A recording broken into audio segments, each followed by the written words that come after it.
Sawadee Krap and welcome to another episode here for the Funkit Pod. And this time it's Media Prof reacts to Twitter.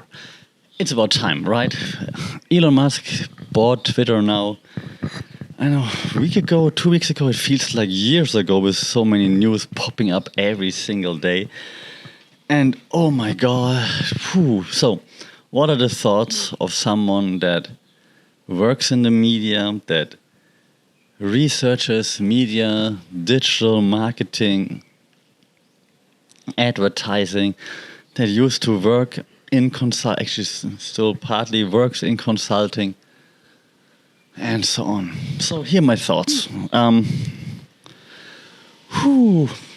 This is either going to be really long or it's going to be really short. It's going to be one word, the F word.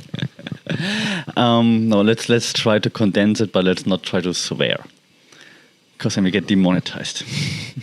So, my thoughts on Twitter. Was Twitter perfect before Elon Musk bought it? Definitely not. Definitely not. Was it like... You probably don't even know, but it's also partly owned. No, it wasn't that Jack Dorsey was the main owner, right? There were like other investors from Saudi Arabia and whatnot. So you can all look it up. So it's not like it was those nice people were owning Twitter before, and now it's this crazy guy. Not the case. Also, not the other way around. It wasn't like it's just like one snowflake was owning Twitter, and now the savior of free speech is taking over. Yeah, so it's not like that. But do we see changes? Yes, we see changes. So at least you cannot say that Elon Musk isn't changing stuff. Now the question is that good or bad? And for lots of those things, we still have to wait and see. Because, well, we're not sure yet. What we can say, though, is that Elon and his team maybe handle the takeover not as well as they could. And, like, for example, those things that they fire lots of people, right? That apparently they ordered, like, all the offices around the world to come back to work in the office. And then he took a step back. He's like, yeah, if people can come to the office, they should. But if they cannot, because they live somewhere else, they don't have, like, housing close to work, if their manager vouches for them, then they can also do work from home, of course. So that's what he said, I think, yesterday or so. So it's just unfortunate, that way of they're communicating, right? So Twitter being a communications platform, it's just weird when like internal communication like goes to the outside and you're like, what? Like a communications platform and they can't communicate. And if he runs Twitter like that, like how is he running Tesla, SpaceX, and so on? So that's a bit weird. But hey, okay, that happens, right? It happens to the best. Then the thing that really is a bit weird though for me as like a tech nerd, and I used to love Twitter. I've been on Twitter since 2000, whatever. Whenever it popped up, I've been like one of the early adopters on Twitter. Like I've been there right away when it popped up, and I don't want to sound like a hater because it's not, like I said, well, it wasn't perfect before, but now they're trying new things all the time, and they don't work, and then they just scratch it again, or scrap it again. Sorry, not a native speaker. Which is fine for a startup, which is fine if you do it like behind closed doors. You try something, you beta test it, you roll it out to a few users, and then you scrap it again if it doesn't work. But this right now, we do this, no, we don't do it. We do this, no, we don't do it. We do this, we do it. It's just really annoying and just doesn't look professional. And the fact now that lots of advertisers leave, right? You might say, yeah, we don't need advertisers. No, but the internet, and it's unfortunate, it's very unfortunate, but the internet runs on ads. Now you're like, what the? No, I give you a second to think about it. Why? Because, but how?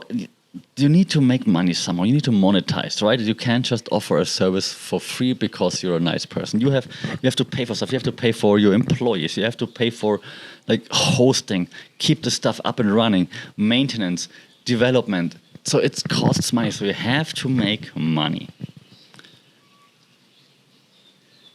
Also, other platforms, what they do very well is helping creators to make money.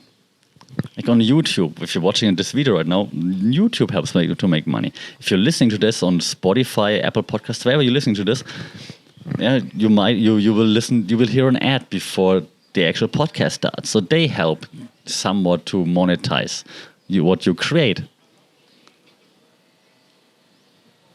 And it works via advertisement, right?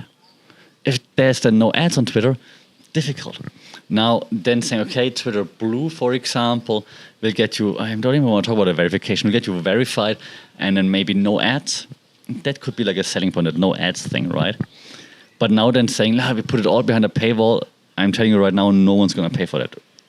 Everybody and their grandma will go somewhere else. Like, someone else just going to open like a new social network, and everyone's going to use that. Or like TikTok, like ByteDance, going to be like, hey, we have like a text-based TikTok now, let's check it out. And everyone's going to use that because no one's going to pay like $20 or whatever to look behind the paywall. Like if it's like a strong, a hard paywall. Soft paywall, maybe. Like have the majority of the content free and then like some extra content behind the soft paywall. Who knows?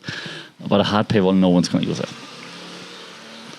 Again, you could avoid all those things if you would focus more on having creators being able to monetize, maybe. So use advertisement to benefit the creators, to benefit the brands, maybe even, which I also hated, but at least that's how you could keep it free. Now with the verification, let's address it. I mean, you've seen it. You've seen this screenshot probably, right? Where it's like, Doja Cat said she called herself Christmas and like, hey, Elon Musk, I don't want to be Christmas the whole time. Can you help? And he's like, yeah, sure. You can change your name now. And then she changed her name to Elon Musk and just, thanks. Great example. Even if it's fake, still a great example, right? So that verification for everybody clearly doesn't work. So now you say, we have an extra verification for celebrities and NGOs and so on. So I have to double check. I have to see that it's a verification that says official down below. That's frustrating, man. That's frustrating. And 80% of people on Twitter probably don't do that. So it's way easier now to just push fake news, meddle in elections and so on, because people just look for the blue checkmark who don't know better. So what I'm saying is that verification for everyone, yes, verify everybody, but like this blue checkmark thingy, to just sell it, why? Why would you do that? Either you say membership fee, $10 a month, then no ads, and whatever, like messaging, direct messaging. And if you don't pay then $10, you don't get DMs, and you see advertisement. And you can add people, message them, like add comment, but you cannot DM people. And if you pay the $10, you can DM people, and you don't have ads, for example. But this chaos right now is it doesn't do Elon Musk any favors, his personal brand. It doesn't do his other companies any favors. He sold like 4 billion of Tesla shares, and it doesn't do Twitter any favors. Advertisers leaving, users leaving. Elon says more active users than ever before. Yeah, I also have like 1,000 more bots tagging me every freaking day, and I'm not even famous on Twitter, and I have like 100 bot tags. Like I'm not even exaggerating, every single day. So there, your active users. Congratulations, slow clap. So, and again, I'm a fan of Twitter. I love Twitter. Twitter's awesome. Twitter used to be my favorite social network. So please, Elon, don't completely F it up.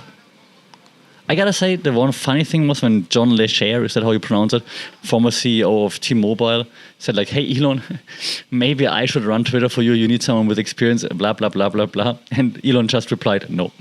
I like that. So he's still funny. So I like funny Elon. But I don't like erratic Elon who's like, that sucks, let's change it. Oh, my change doesn't work. I don't like that. It's not in the beta version anymore. Twitter has been like stable version for the past 10 years or so. So you can't just F around. It's really, really sad. I think Marquise Brownlee, I'm sorry if I misspell your name, man. MKHBD, right? The tech guy, the tech review guy, had a great video. He called it like Dear Twitter, and he made some good points also from a creator point of view, and also explains why the internet runs on ads. I mean, that everyone in digital marketing says that, but yeah, good points there. So I just highly recommend you check this one out on YouTube. And it's called Dear Twitter by MKHBD. I think that's his YouTube channel. That's. I mean, you can see me still being flustered because I don't want to just swear and cry and everything. So again, it doesn't work what he's doing right now. All those changes, those erratic changes, without real thought behind it, don't work. There's a reason why. I was about to say why Facebook always like thinks about the changes longer, but I mean, given how many times Instagram changed something and they changed it back, maybe that's not the best example, but usually companies, they test it and they prototype it. I teach at university. I can't believe that my university students have a more thorough process than Twitter right now. So you have an idea, right? You prototype it, you test the prototype with a selected audience, you get some feedback, you implement that feedback, you test it again before you roll it out. And that's an iterative process. Oh my God. If you want, I can teach you that, Elon Musk. My students can teach you that. So what I think, not that it matters, but what I think they should be doing, like besides those erratic changes all the time, besides getting their internal communication together, can also help there if you want to. By the way, Slack channels, public, private, right? Just saying. So what I would suggest, you need ads, you need advertising revenue, and you cannot put it all behind a hard paywall. So I would do like a combination. I would do like a combination between soft paywall, maybe some premium events or something. I would have behind a soft paywall. The normal Twitter is free with ads. And you cannot DM. If you pay, let's say $5 per month, you get the feature to DM people and you don't see advertisement. And if you pay $10, you do the calculation, $15, $20, you get to see all the premium live events. Yeah, I stole it from WWE. Give it a different name. You see like premium live events on Twitter, live streams, whatever that might be. Live Q&A sessions with Elon Musk celebrities. Like I saw the other day, he was in a room with Kim.com and all those crypto guys talking about FTX video and podcast on this coming soon. So give them something valuable, I would say. The Clubhouse thingy, just like awesome Clubhouse rooms included, basically. Sounds good, doesn't it? Yes, it does. And don't do this blue check mark thing. Do something else. So if you want to highlight people that pay for Twitter, do something else, but don't do the blue check mark. The blue check mark has been around for too long, so don't play with that. Leave that for verified people like celebrities, NGOs, whatever. Journalists, I know Elon Musk hates journalists. I don't know. Now that I say it, I see why he does it. But I know there must be a different way. Not everybody who just pays the money should have like the same standard, right? I mean, so I said, don't do that right now. Just give them like a verified tag or something, and that's it. So that's it for now. Before I lose it completely and start crying, what are your thoughts on Twitter? Like, do you still like it? I mean, I have to say, I am active right now, but just like to watch it burn. Because that's just exciting. So let me know what you think. Your thoughts on Twitter. Are you still using it? You're gonna stop using it? What are your ideas on how to make it better? Really curious. So shout out in the comments. Don't forget to like, share, subscribe, share this thing on Twitter. And I can't wait to hear and read your ideas. Until then, stay safe, take care. I'm at SafeFun on Twitter, and we'll talk soon. Sawadee Cup.